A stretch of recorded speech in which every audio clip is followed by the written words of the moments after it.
rembulan dening Sumono Sandi Asmoro.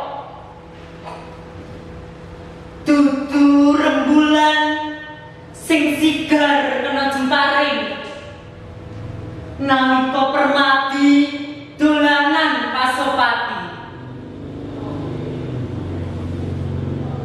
Dudu lintang sing ajur nalika Pagunadi mate aji lebur satepi.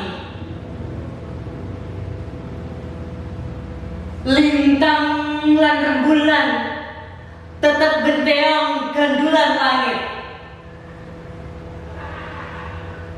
Mung manungsa sing rumangsa bisa ngrapal mantra adeg-adeg kiblat papat lima pancer ngobrol derajat pamer pangkat rumangsa dadi lanange jagat.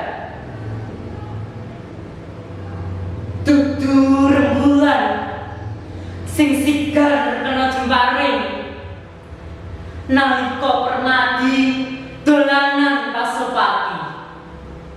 Mungkonang kinungkup kabar jomplang Balodo Surabenge dening Sumono Sandi Asmoro.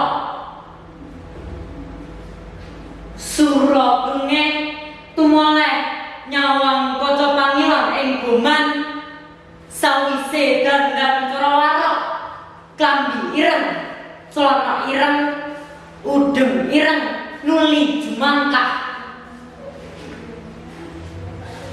goleki swara gamelan ngungkung ing tengah alun-alun rumesep balung sungsum nengang nenggung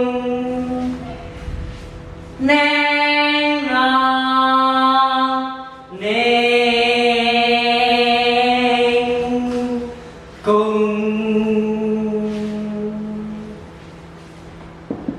Surabenge mesem terus jogetan lebu tengah kalangan.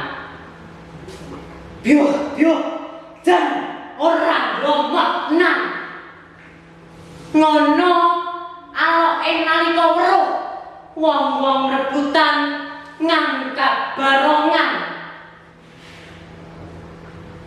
Surabenge mubeng kalangan ngitung tontonan sing pamer kabisan.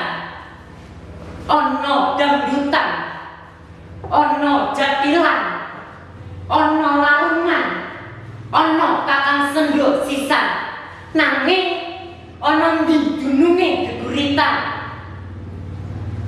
Tak ana geranganmu sing ongkang-ongkang ing paseban kae. Aloke kancane Surabenge tumuleh nyawang paseban ing atine tuwuh karerantan jebul isih ana kang kasengsal ing wilahane jaman.